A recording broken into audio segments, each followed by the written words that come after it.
Hi guys, this is Alex from the Fit Geek Mama, and I am one day out from my Spartan Sprint, and I just wanted to share with you a couple of things that I figured out while running the race that would have been nice to know beforehand or to think about beforehand. I probably knew them, but I just didn't think about them. So first things first, I finished the race in 2 hours, 10 minutes, and 53 seconds, and it was entirely because my husband was helping me. After the second up and over, and there were four, I think like the first 5 or 6 obstacles, there were 4 up and over type of obstacles. I would have burpeed out a lot faster had he not been giving me a boost over to put it nicely. I have bruises all down the back of my leg from where I hooked my leg over the wall and went, I'm stuck. But that's beside the point. So obviously, I know that on my training program, I really need to focus on this non-existent upper body strength that I've got going on. And that's the first thing. Really need to work on my upper body strength. I was not as... So that's the first thing. If you are not preparing for one of these races thinking, it'll be okay, it can't be that bad. I mean, I've got some physical fitness and some strength. You want to get on a training program. It really is as bad as it seems. And the other thing is, if you're going to run one of these races, it's really helpful to have a partner. But if you don't have anyone to go with, more than likely there will be somebody who's willing to help you. It was just amazing how helpful and friendly and nice everybody was, and willing to lend a hand or give advice. Or we had a really long barbed wire crawl that we had to do, and the guy that was behind us said, don't crawl, crawling is the worst, just roll. And if you get dizzy, to flip over and then start rolling that way. Well, there wasn't enough space in this obstacle to actually sit up at any point and flip around without running into 2 or 3 other people. But it's things like that. I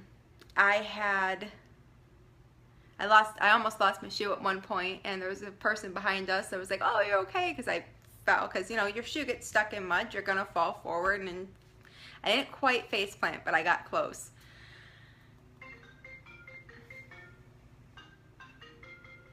Somebody's phone's going off. It's a good song. And no, I did not do enough burpees or push-ups or pull-ups or any upper body work, but I don't know who's calling him. Distracted. Another thing that I should have thought about, I am very pale. I tend to, you don't have his phone number, Ken. I tend to burn, and I know this logically, but when I go to pack things, I don't think about packing sunscreen for myself. Like, if I've got the kids, oh yeah, we need sunscreen. Don't want the babies to burn. But me, I'm gonna burn, and I forget that. And so if you are running a race and it's a nice sunny day, then you want to make sure to bring sunscreen, because you don't feel it as you're going through the race, but afterwards you're a nice couple shades pink. So thankfully I didn't burn too bad, because the race was in a very wooded area, so that was good and bad. Remember the shoe incident was because it's paths in between the woods and over rivers, and it got very muddy and very sticky, and I'm very lucky I didn't lose my shoe. So that's the other thing, is to make sure that your shoes are tied tightly enough that they will stay on your feet, but not so tightly that they come off, because it is not so tightly that they cut off circulation, because once you've done a number of mud runs, it gets kind of hard to tie regular laces, and they do loosen up. I know aloe vera helps with burns. I've got some upstairs. So yeah, so you want to make sure that you've got your shoes on. You want to be thinking about how muddy the trail is going to be, especially if you're not in the first heat of the day, and or even if you're the second day of races, because they're not going through and fixing those trails. The other thing was there were very few people running with camel packs, and I get why, especially when you got to the barbed wire crawl. It's or even the mud pit where you had to go under the wall. It's just one extra thing that you have to carry.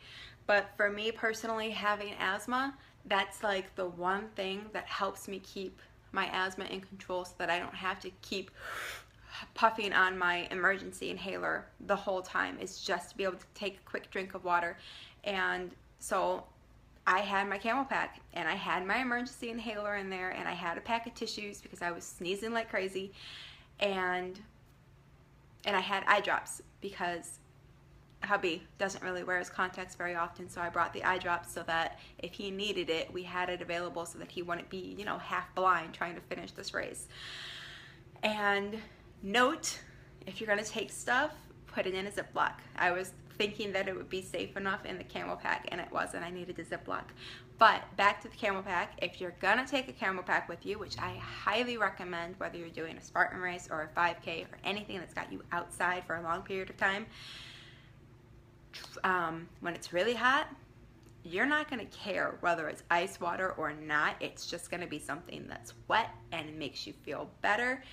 But put some ice in it. I mean, cold, because it's not going to be ice cold halfway through the race. It's going to melt, and it's also going to give you a little extra water. So wear a camel pack, put ice in it. If you've got a pocket and you want to put some stuff in there, put them in a Ziploc first. Especially if you have any obstacles that have you diving into muddy water and up under a wall. That was a lot of fun, but I have issues with falling into places where I can't see where my feet are going to be. So I ended up because I slipped the way that I did, I ended up in the water, like up to my tops of to my rib cage. Like I just sat right down in the water. So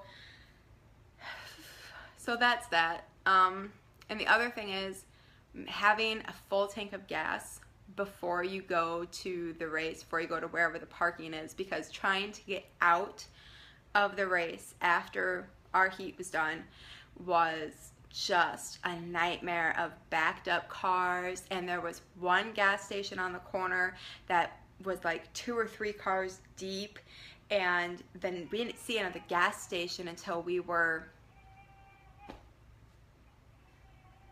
One of the babies is fussing. We didn't see another gas station for, I don't know, I want to say like 30 minutes. And before we filled up, we were on a 1/4 of a tank, so we really needed to. But having a full tank is just one less thing after the race to have to worry about. So, yeah, those are kind of the things that I learned from doing the race.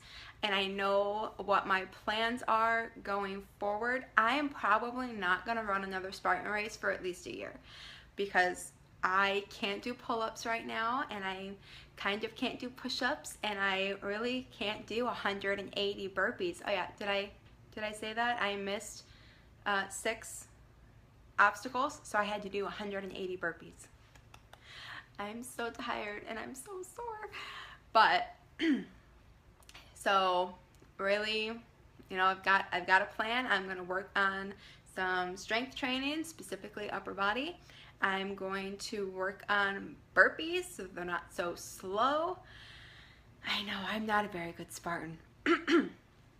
And I'm going to be doing some treadmill work to try and work on my asthma, my lung capacity, and to try and pick up my speed, because that 2 hours and 11 minutes, let's just round up, was entirely because about 1/3 of the way into the race, after the obstacles, I couldn't even jog anymore. We were walking as fast as we could, and there was one part where we were going through the trees, and it was a 1-person path, and I stumbled, and kind of lost my balance and took about 2 seconds to stop and then tried to pick up again because the person behind me kicked my foot.